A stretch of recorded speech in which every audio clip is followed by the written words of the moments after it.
Hi everyone. So this is my senior colleague Nicole. Today we'll be talking about some beliefs about urges. So Nicole is going to talk about that, then I'll wrap up the session with some coping skills. Thank you, Maribel. I appreciate that.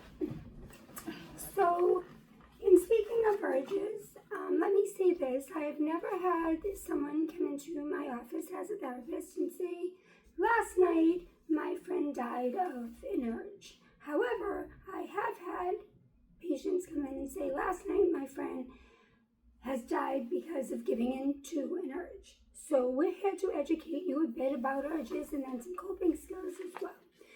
So in having an urge, especially in early recovery, it could feel like it's all day or it's for hours, when in fact the average urge is seconds to minutes, the longest one being about 15 minutes. So the best thing to do in that 15 minutes is to distract yourself for 15 minutes. Take a shower, take a walk, do something for the 15 minutes. But the urge comes right back. Those are called batched urges. Batched urges come throughout the day and keep coming, right? So this is the great news. This is where you're going to be like, yes, every time you defeat an urge, so you have the first urge for 8 minutes, you get through the 8 minutes, you have another one for 6 minutes. It loses the charge in your neurons in your brain.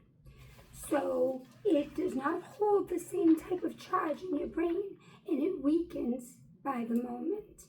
So that gave me a lot of comfort in my journey in sobriety, as well as that I hope it gives you a lot of comfort. Speaking of comfort, I have some Smart Recovery, Coping with Urges, and Webster's Dictionary. What's an urge? Back to the comfortability. An urge is uncomfortable, but you can bear with them. If you keep telling yourself that you can't bear them, you're setting yourself up to use. You're setting yourself up for failure. Urges will not kill you or make you go crazy, but they perhaps might make you uncomfortable. That is realistic. Another unrealistic is my urge will only stop if I give in to that urge.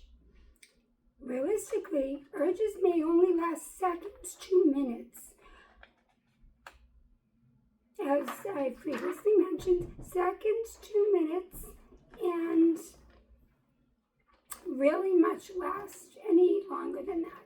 Sometimes urges come in batches, as I've already said, several shorter ones rather than one long one. Urges will always go away, and here's why. Your nervous system eventually stops noticing the stimuli of said urge. You couldn't wear clothing because it would be uncomfortable, if that makes sense to you. So we're talking about stimuli. So if your nervous system didn't eventually feel that it was uncomfortable, you wouldn't be able to wear clothing. It would be too uncomfortable. We'll talk about that in another session, or you could look it up in Smart Recovery. So here is the example right here.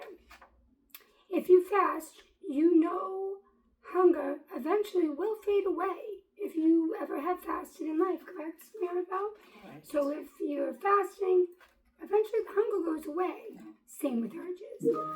Also, you know when you walk into a dentist's office and there's that weird smell, that odd smell, right? And everyone on here knows that. Eventually, by the time you're walking out of the dentist's office, you no longer smell it. It's all about the stimuli. So that's just a little brief knowledge about some urges, and Maribel is going to teach you some coping skills for those said urges. And please like, subscribe, pass along these videos, and let us help keep educating you on this stuff. Thank you, Nicole, very Thank you, much for Maribel. that. Yeah, so just to tell you about some coping skills that can actually stimulate the vagus nerve and then help you not to act on your urges, because these urges don't come to last. They peak depending on what you do to stimulate the vagus nerve, they suppress. So keep using these coping skills, use exercises, use music and chanting, use cold water splashing, use walking. These are some of the coping skills that can actually help you solve the urge. Thank you very much for listening and stay tuned. Stay tuned. Thank you.